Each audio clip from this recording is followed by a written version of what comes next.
It's really this book that has caused so much of the theories around Lemuria being Mount Shasta.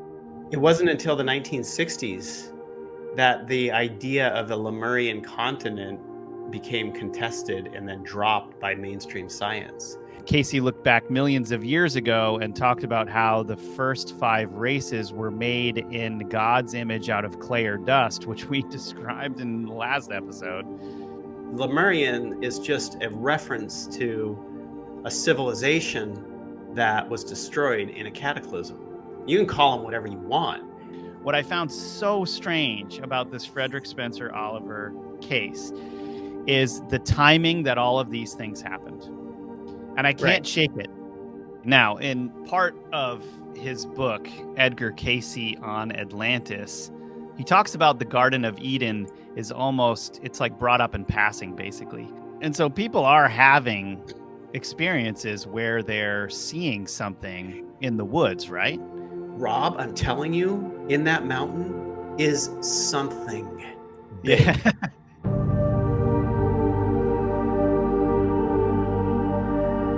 In this episode, we're going to be talking about a little bit about a dweller on 2 planets, some more on occult history and Edgar Cayce. And we're going to ease into this whole topic with basically what we know about Edgar Cayce's drops on Atlantis. So yeah, John, how much do you know about, Frederick Spencer Oliver and his book, A Dweller on 2 Planets? Well, he was the original person who said that the Lemurians were living in Mount Shasta. At least that's what has been said about it. I don't know whether he was actually correct, whether that's in the book or not. I don't know if that's in the book specifically, but he does have an interesting story. He was actually rather young when he started to receive what he called channel information. 16 or 17 or something like that, right? Really young. I mean, these days, if you're in high school and you're like receiving channel information and telling everybody, you're going to get like thrashed by your peers. I wonder if high school was much different back then. Right. Or if high school existed at all. Yeah. And it's interesting because I think what I find so bizarre about A Dweller on 2 Planets and Frederick Spencer Oliver is the fact that it's really this book that has caused so much of the theories around Lemuria being Mount Shasta and all of the it's given so much fuel on the fire that is already the strangeness of Mount Shasta to begin with. He experiences this strangeness that overcomes him, where his hand is shaking while he's walking home from school one day, something like this. And he goes home, he's given a piece of paper and he just starts writing. And what's coming out is this, now, yeah, here, look at this. He died when he was about 33 He was 30, years right? old. Yeah. 33, which is an occult number as well, which is kind of weird. 32, 33 years old. And born in 66, died in 99.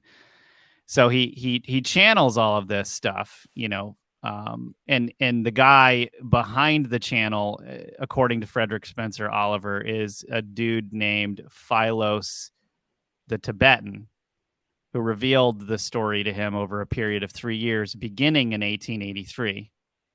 So in this book, he's basically talking about Telos too, right? He's talking about like the underground city. He's talking about this whole civilization set up down there, which is it's either mirroring Blavatsky or Blavatsky pulled from him. Yes. So Helena Blavatsky, who we sort of singled out in a previous episode, I think it was episode 2 of this entire rant that is Mount Shasta. We went heavily into Blavatsky and just the strangeness around her as an individual, and it's going to come back and weave back into the story in this episode. But before we get into that, we need to talk a little bit about Edgar Cayce, because Edgar Cayce was the other person that mentioned Lemuria in his writings, and Edgar Cayce was a channeler as well. So most of this information is coming from channelers. Now, the strange thing is, I get a really fishy feeling from Frederick Spencer Oliver. I do not get a very strange feeling from Edgar Cayce, if we're just going off of instinct here. Okay. Right. Now, and there's a lot of reasons that I say that. Cayce has a longer history of being around and doing this type of work, where you can observe his work and you can see whether or not he's doing kind of bizarre things, taking advantage of people or not, et cetera, right? Actually, John, before I do that, would you like to kind of bring anything else forward about Cayce that you're aware of, and why you think Cayce is actually a legitimate source when we're talking about the information in his books? Well, I mean, okay, Casey's known as the sleeping prophet, right? Where he'd go into a hypnagogic state, and a lot of the information that he received, he didn't remember even what he was saying. And he dealt a lot with medical issues for people and helped solve a lot of problems back then. He would literally be doing these readings like day in and day out. So his whole intent was completely 100% to be serving other people, helping other people, and not making himself wealthy off of it. So he had that long track record. So anything that Cayce has said about anything, you should listen to it. Now, you don't have to take it in as being something, the end all be all of anything, but you should give him a bit more credit, because he deserves that. Well said. Yeah. Okay. Now, in part of his book, Edgar Cayce on Atlantis, he talks about the Garden of Eden it's like brought up in passing, basically. So Cayce didn't know anything about Atlantis when these readings were done back in the 1920s and the 1930s, right? And as John said, he was a clairvoyant who was into homeopathic medicine, and he started an institute to explore psychic and healing topics, which, actually worked. I mean, he was helping a lot of people. Okay, so now his patients were people from all walks of life who were, all telling him that they had past lives in Atlantis, even though many of them never heard of the place at that time. So while he's got patients in a hypnotic state or whatever, right? Is that what's going on? I believe that is. Like he was in the hypnotic state. But one of his books as well was him getting them. He was doing regressions with them, and they were retelling experiences on Atlantis, right? So, and then they were, these guys were talking about digital screens, lasers, advanced technology, even nuclear bombs, which didn't exist, in the past, if we go by the current cycle. It sounds like you're talking about Dolores Cannon. No, this is in Cayce's work. She did the same thing, right? Dolores Cannon did a lot of the same. Yeah. Where she would hypnotize people and then get that type of information too. Yeah, and a lot of this was going around at the time, so it wouldn't surprise me if there was some of this going on as well with Cayce's, patients and stuff. And so Cayce explained that the Atlanteans had not only underwater machines, but could also fly in the air to other continents. Cayce looked back millions of years ago and talked about how the first 5 races were made in God's image out of clay or dust, which we described in the last episode, or the last couple of episodes. He said that they were white, black, red, yellow, and brown. So there was corroboration based off of some of what Cayce is saying about Atlantis, even Lemuria. Yeah, right. Yeah, Cayce was in a lot of his readings, this stuff would just come out as he's just like little blurbs here and there throughout, these readings. And you had to go through it, like everything that he did was cataloged, and then you had to go through and piece them all together. So when you see these books that come out on Cayce and Atlantis, it's literally like stuff that he had seen over many years, a lifetime of work, even, that's collected into one edition on it. So yeah, Wow. I mean, this was day in, day out that he was doing this for his whole life, ever since he was a kid. Wow, I can't even imagine starting that as a child. Yeah, right. So he did bring up the Lemurians, didn't he? I mean, there's the thing, the idea of Lemurians also comes from Cayce.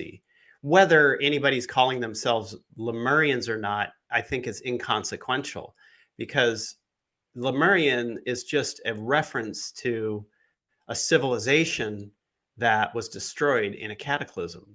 You can call them whatever you want. There were civilizations destroyed in cataclysms, and he's talking about the people, beings from those civilizations. And there were some things that Cayce said about how the Atlanteans devolved and eventually were extinguished. Do you remember any of that? Yeah, I mean, it was a lot of the same stuff that we got in our remote viewing data, that they had become pretty much devoid, lessened with their spirituality and their practices, and they were no longer like connecting back to God, to source, and they were doing a lot of like weird genetic experimentation, as well as some strange sexual things. So they were like the genetic experimentation was it crossing themselves Like with animals, creating chimeras? Yeah, I what's mean, but a chimera? meaning different animals mixed together into one, even humans.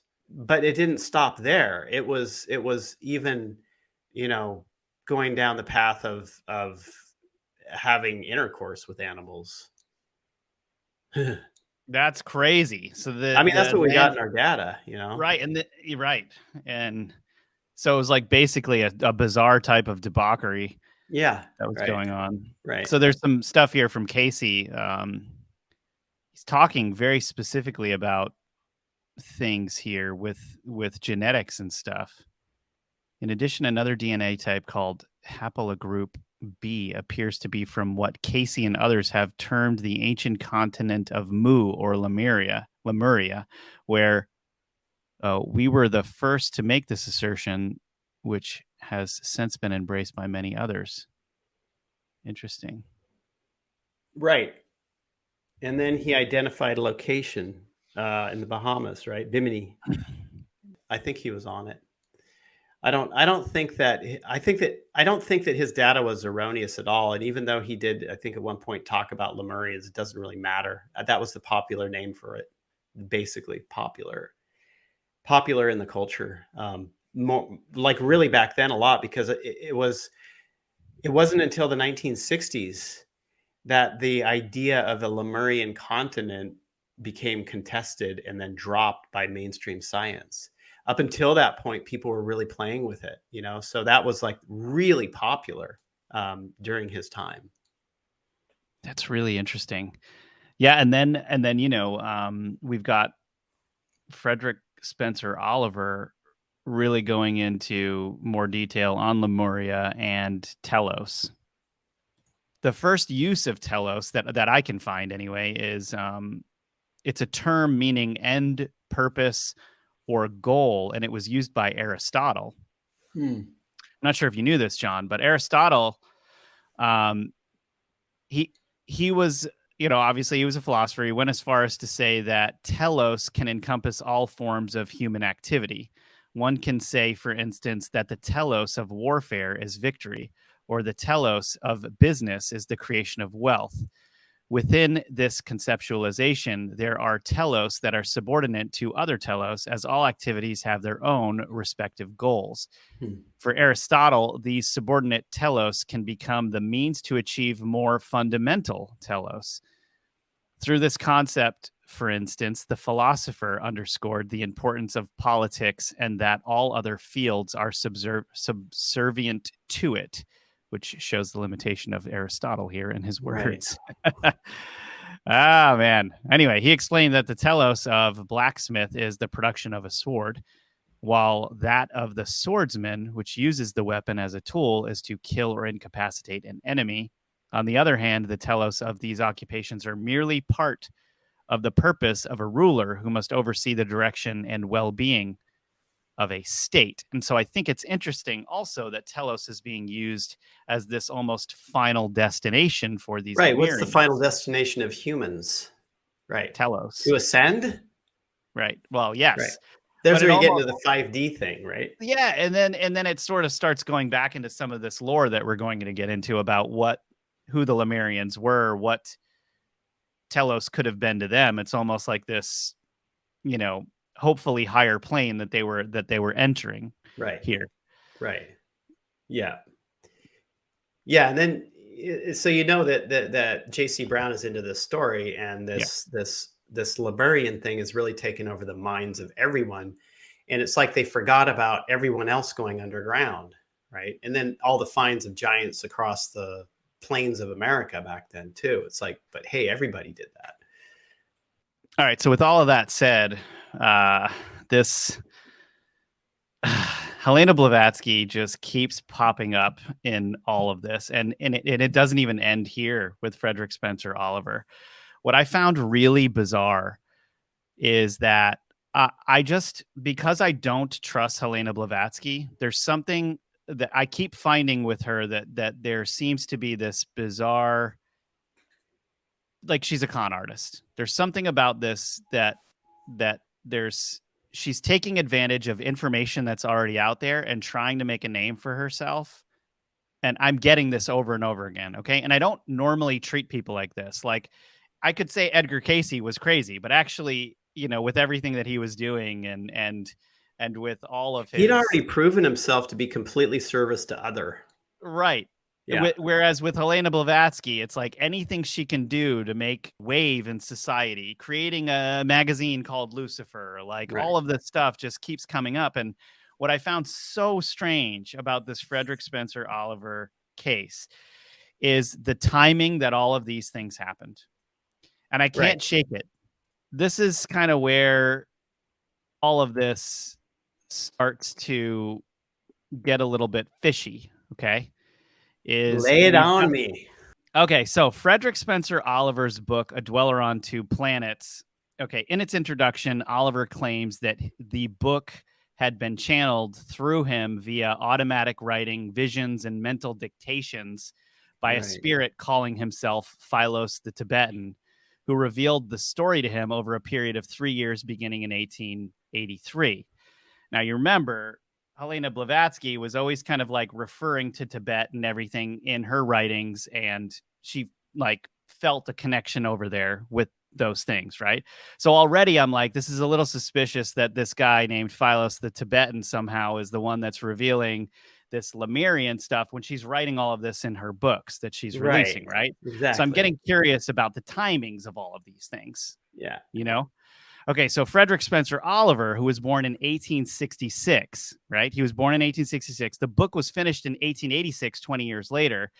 And in 1894, the manuscript was typewritten and copyrighted. And again in 1889, owing to an edition. All right, so it wasn't even published until 1905 by his mother, Mary Elizabeth Manley Oliver, 6 years after Oliver's death in 1899. All right, I know these are a lot of dates, but it'll all come together in a moment. Yeah. All right. Now, The Secret Doctrine, the synthesis of science, religion, and philosophy, which is a pseudoscientific esoteric book. It was originally published as 2 volumes in 1888, written by Helena Blavatsky. If this is true, Spencer channeled stuff about Lemuria before Blavatsky was able to normalize the term Lemuria, which would make this case really interesting, right? Also, this guy would have been 16 or 17 years old when he would have come across Philip Sclater's work. That's the guy who revealed first this continent of Lemuria. The zoologist, right? Right. So now, what year was that?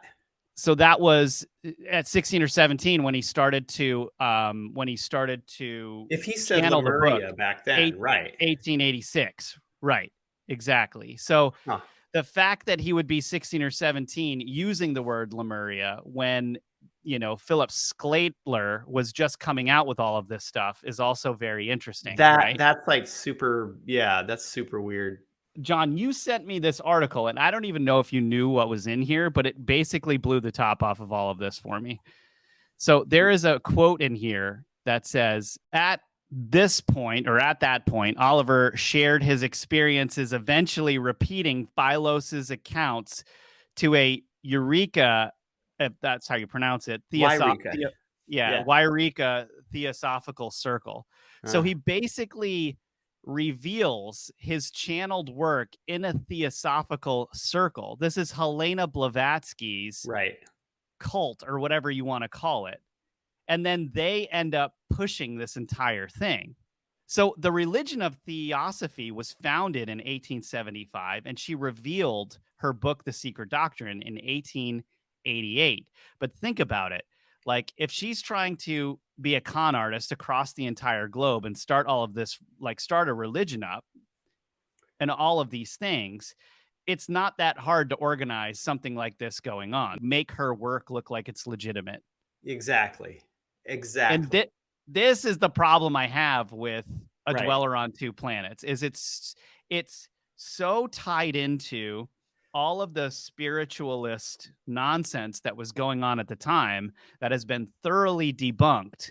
And Helena Blavatsky, being the type of con artist that she was, sheds so much doubt on Lemuria as a thing, even being legit. Exactly. Yeah. Right. And so I unfortunately have to put forward the case here that A Dweller on Two Planets is nonsense. And a lot of people have taken this book to be extremely legit, right. over the last, 100, 200 years. Right. Even based more books off of it. People are inspired by it and then go into creating their own story around it as well. So yeah, it's yeah. Now, what's interesting, and if you guys have not watched our episode where we just targeted and honed in on Charles Churchward and Helena Blavatsky, James Churchward, excuse me. Yeah. If you guys haven't gone back and looked at our episodes or watched our episodes on James Churchward and Helena Blavatsky, I highly recommend that you do that, because we go over all of the details about Helena Blavatsky coming to power, I guess you could say, over a period of time, and all of the different people that she was involved with. Right. All right. So it's not just, the Frederick Spencer Oliver stuff that I sort of doubt regarding the legends around Mount Shasta. There's other accounts that seem to have been written from Frederick Spencer Oliver's book that just seem a little bit of a stretch. And now what's sad about it is that they could be using potentially real, true things, but they're writing it into a book to try to make a name for themselves or whatever it is. And there's just strange stuff going on about, I mean, this human beings being human beings, right? Okay, so this account that I'm going to kind of read to you, John, is from Abraham Mansfield's book, The Golden Goddess of the Lemurians. And he did another book actually called The King of the Lemurians. Now, Abraham claimed that he was appointed chief of gods of Lemurians. Already this reeks, right? So in 1931, Abraham's friend followed a wounded deer on Mount Shasta and finally found the dead buck when he was exhausted and lost. Around 3:30 a.m., as the story goes, the friend heard something saying, "Why don't you come with me?" So, okay, so there stood a being 7 feet tall who asked what he was doing there, and he told the man that he was Lemurian. Okay, now he was taken to a palace and gardens beneath Mount Shasta. They kept going down and down and down, and finally the Lemurians said they were in their shaft of gold, and it was only a little further to their cave, which is lined with gold. He said that the man could sleep on the slab of gold and wouldn't need a blanket because the slab was chemically heated thousands of years ago and never loses heat. So it's similar to the sun. So there's some interesting concepts in here, right? A golden pillow was given to him, and they said to just think of what time he wanted to wake up, and he would, because the pillow is a mental thought pillow that radiated, so he would become acquainted with mental seance like the other Lemurians of the living dead beings. Also kind of weird. All right, now tunnels or shafts were under the world from volcanoes that connected like a world within a world. And he claimed that these walls were painted with a liquid sunshine, like the sun itself were shining through. One shaft led to the ocean near Del Nor, I guess it's called, county, in 90 miles to the west, near a monastery that was built to train religious Lemurians, and that the shaft lined with gold was accessible to them from the outside. And it claimed that there was, enormous, monstrous in size tables and chairs located under there. Now, that's just a basic general overview of this story. And there are interesting concepts in this story, but it also just seems like people jumping on the bandwagon to create more excitement around this idea rather than a genuine article. And, what's also kind of strange is there do seem to be accounts of like robed beings or Lemurians actually in sight, like people seeing them in the woods or wherever it was. Like even in the gold rush time, people running into Lemurians and they were paying for things in gold. And we'll be getting into that in a later episode. But what do you think about this, John? Well, I think that a lot of this stuff was just a bunch of made up nonsense. Personally, my gut tells me that this stuff's also very hard to task on remote viewing, and there's that. But the other side of it is that my gut tells me this is a nowhere place to go. And I think that you're right when you get back to those dates, when you get back to Blavatsky and Oliver and the dates surrounding that. And look, here's Blavatsky, the Lemurians. Then you have everybody in the theosophical realm really wanting to mirror that back to her, and also to gain popularity around something like that too. And here you also have a big span of time from the 1800s up until 1960 where even scientists were tossing around the idea of the lost civilization of Lemuria as being like this missing link. So of course it's like going to be something that people are going to go after hard, very hard. And when you get into the channeling world, into this realm, you're dealing a lot with snake oil. You're dealing a lot with just people just looking for a crowd and looking for clickbait topics, right? It's snake oil. A lot of it's snake oil. So yeah, I'm with you. I mean, yeah, I mean, I've never had a feeling about there being an ancient civilization that had escaped to it being negative. Like, never had a feeling that there was anything negative about that or untrue about that, because we've seen it before. We've seen it with J.C. Brown. But the Lemurian concept, no, it's a marketing gimmick. Yeah. Now, my opinion.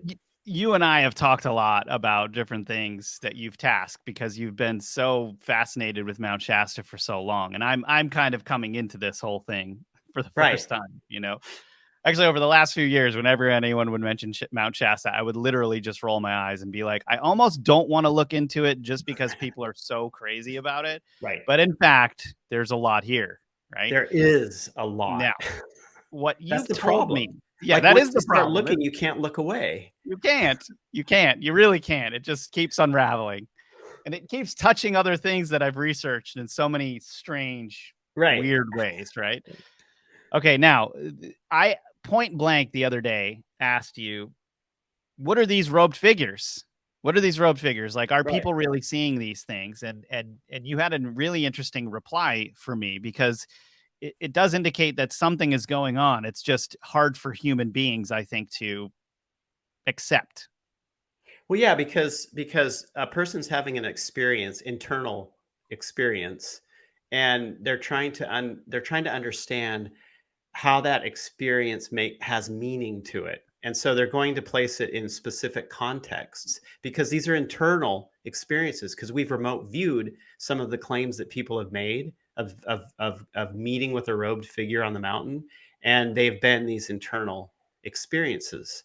One of the things that you find with the old channeling work is that they, like when you get to like the Emerald Tablets of Thoth, for instance, he claims he went to Egypt, right? He didn't actually physically go to Egypt. He leaves that part out, right? And so with the channeling stuff, people will say, I met a being on the mountain, a white robed being on the mountain. And they didn't actually meet physically, they met astrally, right? And so so when you meet astrally, you have to go through this interpretation process of what was this? What was this thing that I met with? Well, it must be a Lemurian, because the Lemurians are what live in Mount Shasta, according to Blavatsky and all these other people. So, yeah. What are you going to do with that? You have to be discerning when you get this information, you read it. You really have to be discerning and understand where they're coming from. And so people are having experiences where they're seeing something in the woods, right? Rob, I'm telling you, in that mountain is something big. Yeah. At the same time. Yeah. I'm telling you that there is. I look here, I am discounting on one side, but I'm also saying there's something great there. Interesting. So, what are you going to do with that? Well, what we're going to do is go through this next episode where our minds are going to be really blown about the actual real cases that we found in old newspapers where people and scientists were baffled over some of the things that they were thinking, and old Native American stories that corroborate these things. And they're even older. And at the end of that episode, we're back in. We're going to have another episode, and then another, and another, because we metaphysical. We'll never stop. All right, you guys. Well, we hope you enjoyed this episode and thought it was as out of this world as we did, and we'll see you next time.